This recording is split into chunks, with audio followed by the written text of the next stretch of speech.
بسم اللہ الرحمن الرحیم، السلام علیکم، میں ہوں راجہ نوید۔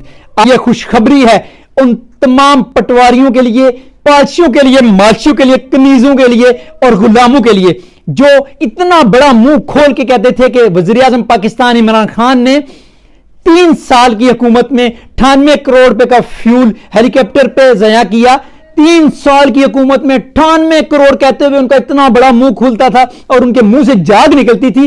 تم لوگوں کو پالشیوں، مالشیوں، کنیزوں اور غلاموں، پٹواریوں مبارک ہو، تمہاری ملکہ عالیہ شہزادی مریم نواز کے لیے 300 کروڑ، صرف 300 کروڑ کا ہیلی کاپٹر جرمن سے لے لیا گیا جس پہ وہ گھومے گی۔ اب تم بے شرم قوم، بے حس، تمہارے بچے کہ ہاسپٹل کے لیے اگر آپ کے پاس پیسے نہیں ہیں، دوائی کے لیے پیسے نہیں ہیں، اسکول کے لیے فیسیں نہیں ہیں، کھانے کے لیے پیسے نہیں ہیں، بل کے لیے خون بیچنا پڑ رہا ہے، کوئی بات نہیں، ملکہ عالیہ تو ہیلی کاپٹر پہ گھومے گی۔ اب آؤ بے شرموں کی طرح اس کی فضیلت بیان کرو، بتاؤ کہ کتنا ملک ترقی کرے گا، پنجاب کتنی ترقی کرے گا جب آپ کی ملکہ عالیہ ہیلی کاپٹر کے اوپر گھومے گی۔ شرم کی مقام ہے اس بے حس قوم کے لیے، ان بے حس لوگوں کے لیے جو 98 کروڑ پر چیخ رہے تھے اور اب 300 کروڑ پر ان کے منہ پہ تالے لگے ہوئے ہیں۔ یہ تالے نہیں ہیں، یہ شرم سے ان کے منہ بند ہیں، یہ غیرت نہیں ہے اس قوم میں۔ میرے پاس الفاظ نہیں ہے جس سے میں آپ کو نوازوں۔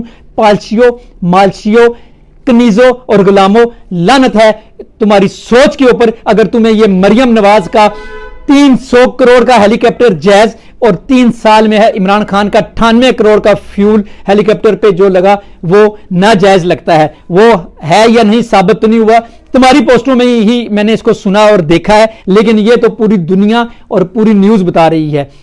میں چاہوں گا اس کو شیئر کریں تاکہ ان پٹواریوں کو غیرت آئے۔ مرنا تو انہوں نے ہے نہیں، کم سے کم غیرت لانے کی کوشش ہی کی جا سکتی ہے۔ اجازت چاہوں گا، اللہ حافظ۔